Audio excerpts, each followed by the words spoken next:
Yeah. What are you doing with Shohei Ohtani over the next 6 to 8 months? Like from a trade perspective, being where the team's at right now and missing guys like Trout and others in the offseason, like what is the game plan? I'm not trading him. Really? Under, even if they're 6, 7 games out by the time we get to the end of the month, not trading him. No, because let's be honest, how many guys get traded and then re-sign? Almost none.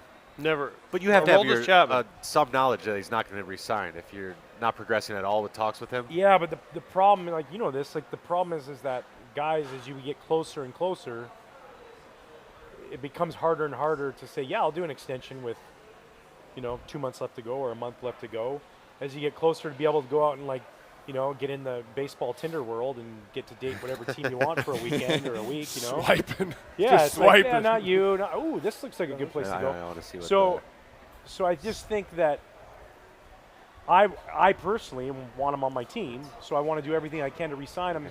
So I want, to keep that relationship going, and then I'm going to press hard. And like my belief is that I would go shorter for more. Like I saw somebody throw out something about 3 for 300. I don't know that's not the number, but like I would prefer to go, 5 for 300, 5 for 250, whatever that annual AAV that they're getting is, cool. But you get these long-term deals out. They're hard. They're really hard. John Lester, the Max Scherzers, those are hard to find. But someone's going to do it. Like if he gets, because the Dodgers have tried that. I think they tried it with Harper. Like someone might go, oh, 300, but then another team goes 8 600 or 9 600. I mean, he's going to go to the 600. Yeah, but maybe not. If you make it small enough for enough money, and he can become a free agent again 3 years from now. What would you do if you were him? Which one would you take? The super small, way higher AAV, or double the money and it's where am basically I for the going? rest? I'm going to a winning team. You get to say it. More than likely, you're going to a winning team. That's what I mean. It's like I better be going to a place that's committed to winning. You know, right? And I mean truly committed. And like maybe those are discussions you have where like, hey, listen, if we get it 4 years into this deal and things are still going great, but we need players, can we figure out a way to restructure this so that we can bring in? Because like you're only as good. Like look at it. One time in the history of baseball, a free agent contract of over $200 million has led to a World Series title. Is that right? Scherzer? Max Scherzer. That's it. So that's right? Mookie Betts was an extension. When he went to the Dodgers, that was a trade and an extension. So that doesn't count. A-Rod was an extension.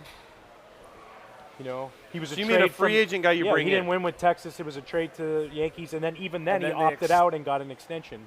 It's never been a free agent. So, like, as a player, as we get older, the only thing we want to do is win. Yeah. Like, you start, at this point, the money that is in the game, if you're smart enough to save it, like, you're going to have money. So then losing sucks. You don't want to come to the ballpark and lose. So if there's some sort of way to have those conversations of, like, before you even sign it, like this isn't going to be something where we can't afford it later because we're paying you $70 million a year, whatever it is. But like this guy, we give him run, you guys give him run, every IT gives him run, MLB Network gives him run, ESPN gives.